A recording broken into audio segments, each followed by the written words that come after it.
swell. Brother, Can You Spare a Dime? Written by Yip Harburg, sung by Bing Cosby here on Democracy Now!, democracynow.org. The War and Peace Report. I'm Amy Goodman. President Obama visited Capitol Hill yesterday to urge Republican lawmakers to support his economic stimulus plan.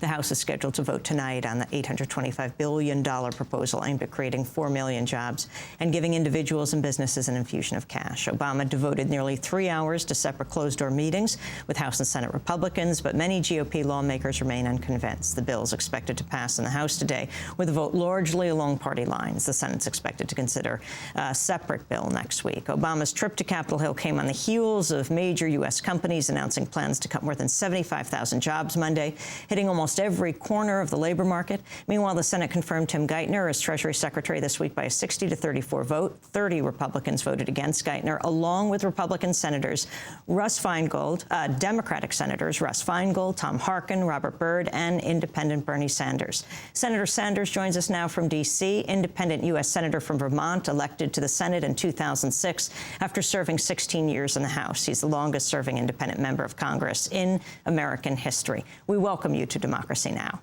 Good to be with you. Why did you oppose the confirmation of Tim Geithner? Well, Tim Geithner, to my mind, is more of a part of the problem that got us to where we are today rather than the solution.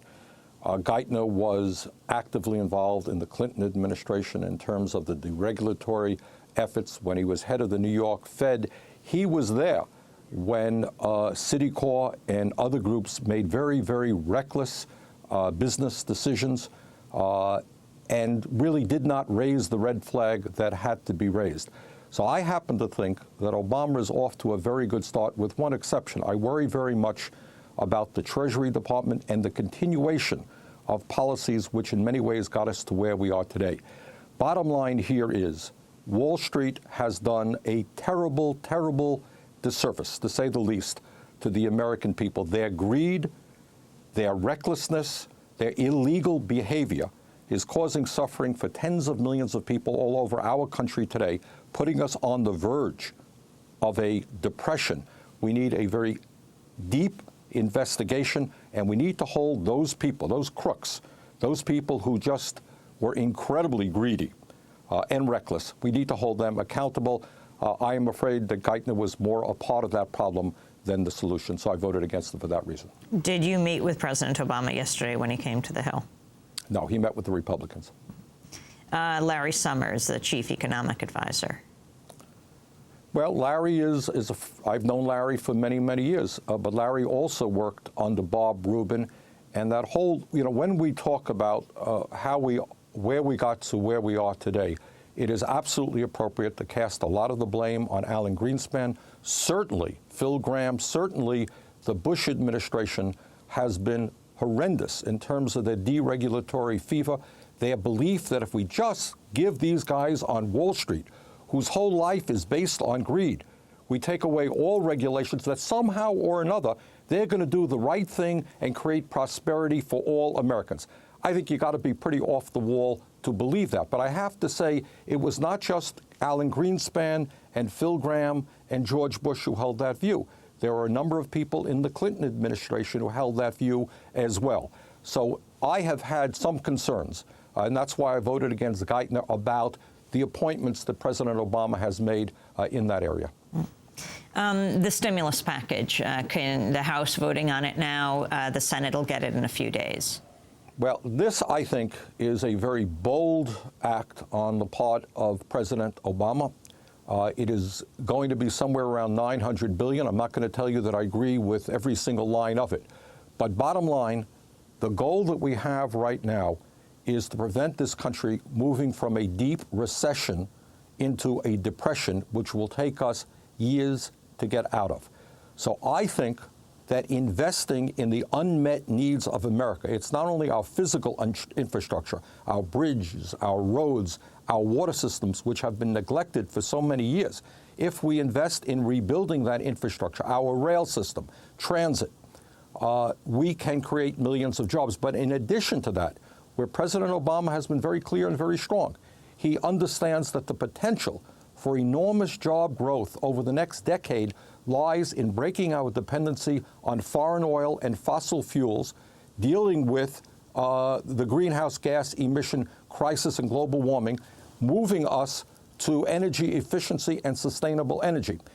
In this bill, Amy, and people should take a look at it, we don't know what the final product will be until next week, but what came out of the House is not only a huge investment in our infrastructure, a huge investment in energy. We're talking about billions of dollars going to protect our most vulnerable Americans, significant increase in food stamps, other programs to help those people who are falling through the cracks, massive investments in education. We have the highest rate of childhood poverty in the industrialized world. Our child care system is a disaster. This stimulus package puts billions into Head Start, billions into child care, billions into making it easier for middle class and working class families to go to college. So I think the stimulus package is a significant step forward in changing the national priorities of America so that we start paying attention to the middle class and working families of our country, and in the process, create 3 to 4 million jobs. Independent Senator Bernie Sanders, you voted against the more than $700 billion bailout, unlike most of your Democratic colleagues, in October. Now, American International Group, the latest news out, the insurer saved from collapse by government money after losses on credit default swaps, offered about $400 million in retention pay to employees of the unit that sold the derivatives, according to two people familiar with the situation. I'm looking at a piece at Bloomberg.com. Explain what this is all about, why you're against the bailout, where this money is going, how there can be accountability. Well, gee, Amy, I really wish I could. The reason that I voted against the whole bailout, and certainly the main reason, is nobody does understand it. What we know is that then Secretary of the Treasury Paulson came in after, by the way, and I want everybody to remember this, year after year after year, Bush was telling us, and Paulson was telling us, that the fundamentals of the economy are sound, the economy is doing great, and then one day Paulson calls up members of the Senate and the House. He says, oh, by the way, I made a little bit of mistake. If you don't give me $700 billion in a few days, the international financial system collapses. I mean, that talk about irresponsibility, talk about incompetence, that's one area. We obviously, the Congress didn't just give him $700 billion, but I had serious doubts about the competence of the Bush administration to do the right thing. I did not trust that they would be transparent or accountable. They are also all part of the same banking culture. The conflicts of interest of Mr. Paulson, who's the former CEO of Goldman Sachs, doling out money to Goldman Sachs, Citigroup, and many of these other large financial institutions. It just did not taste right to me. So I think what we can say is for the first $350 billion, we really don't know if it did any good, what good it did, where it went. Certainly, when the banks are asked, tell us what you have done with this money, what they are saying to the taxpayers of this country, hey, it's none of your business. So what if it's your money? We don't have to tell you. In terms of the second $350 billion, I think that the Congress should have been more actively involved. What I worry about is that we're going to pour hundreds and hundreds of billions more, maybe even trillions, into just a rat's hole, and that money disappears, and I'm not quite sure what the taxpayers of this country are getting. But we should also understand it is not only this $700 billion. The Fed, with no transparency at all, is lending out trillions of dollars to whom we don't know, under what terms we don't know as well. So I think this whole issue amounts to certainly the greatest financial scandal in the history of this country. And if there's a lesson to be learned is we cannot go back to the old ways.